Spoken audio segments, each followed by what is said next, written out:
যতদিন না এই বাংলাদেশ গণমানুষের বাংলাদেশ হয়ে উঠছে, আমরা আমাদের অধিকারগুলো ফিরে না পাচ্ছি, সিস্টেমগুলো আবার নতুন করে পুনর্গঠিত না হচ্ছে, মানুষ যে মানবিক কিংবা তার সাংবিধানিক সুবিধাগুলো পায় সেগুলো যতদিন নতুন করে পাওয়া শুরু না হচ্ছে, ততদিন কোনোভাবেই এমন একটি বিজয় মিছিল করা প্রাসঙ্গিক নয়। এটি আমাদের স্পিরিটের সাথে যায় না, আমাদের এই ছাত্র জনতার অভ্যুত্থানের চেতনার সাথে যায় না।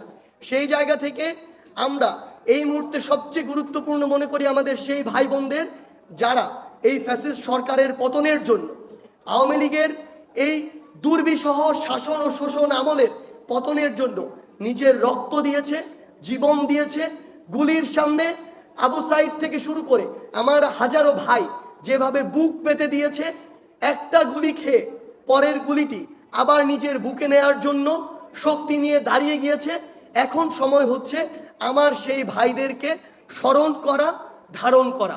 সেই জায়গা থেকে আমরা মনে করি যে আগামীকালকে 5 সেপ্টেম্বর পুরো বাংলাদেশে প্রত্যেকটি জেলা, প্রত্যেকটি উপজেলা, প্রত্যেকটি ইউনিয়ন থেকে শুরু করে মহানগরের প্রত্যেকটি সেক্টর যেভাবে এক একটি যুদ্ধের সেক্টর হয়ে উঠেছিল সেই 5ই আগস্টের দিন কিংবা তার পূর্বের দিনগুলোতে, সেভাবে আগামীকালকে আবারও আমার ওই শহীদ ভাইদের স্মৃতিকে, স্পিরিটকে নিজের মধ্যে ধারণ করে আমার ওই যে আহত ভাইগুলো এখনো হাসপাতালের বিছানায় কাতরাচ্ছে, আমার যে ভাই বোনগুলো তাদের হাত হারিয়েছে, পা হারিয়েছে, চোখ হারিয়েছে, তাদেরকে স্মরণ করে, তাদের স্মৃতিকে ধারণ করে আমরা আগামীকাল 5 সেপ্টেম্বর আমাদের ছাত্র জনতার অভ্যুত্থানের 1 মাস পূর্তি উপলক্ষে আমরা একটি শহীদি মার্চ করতে চাই।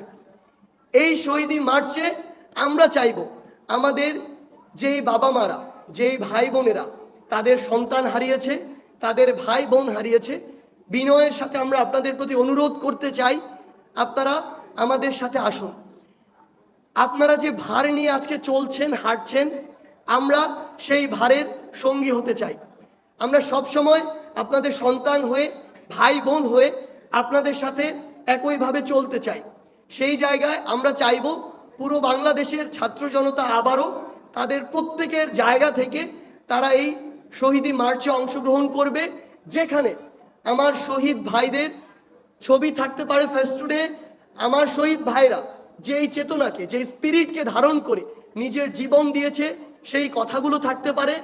আমরা যে ওই ফ্যাসিস্ট যে কোনো সরকারকে আর কোনোদিন গ্রহণ করতে প্রস্তুত নই, আমরা যে তাদেরকে ঘৃণা ভরে প্রত্যাখ্যান করছি, করব, সেই মেসেজগুলো থাকতে পারে। আমরা অন্তর্বর্তীকালীন সরকারের কাছে কি চাই সেই বার্তাগুলো থাকতে পারে। আমরা কেমন বাংলাদেশ চাই সেই কথাগুলো থাকতে পারে। কিংবা আইন শৃঙ্খলা রক্ষাকারী বাহিনী থেকে শুরু করে ইভেন ইফ বৈষম্য বিরোধী ছাত্র আন্দোলনের কাছে আগামীতে আমরা কি চাই, কিভাবে নতুন একটি আমরা পলিটিক্যাল সেটেলমেন্ট চাই, আমরা কোন পথে যেতে পারি, আপনার সেই ভাবনাগুলো, সেই চিন্তাগুলো থাকতে পারে, আপনার সেই প্রশ্নগুলো থাকতে পারে। আমরা ব্যানারে, ফেস্টুনে, প্লে কার্ডে সেই জিনিসগুলো দেখতে পাই এবং দেখতে চাই। এবং আমরা আমাদের ছোট ভাই বোনেরা যারা রয়েছেন কিংবা যারা বড়রা রয়েছেন, যারা ছবি আঁকেন, ছবি এঁকে নিজের মনের ভাব প্রকাশ করেন,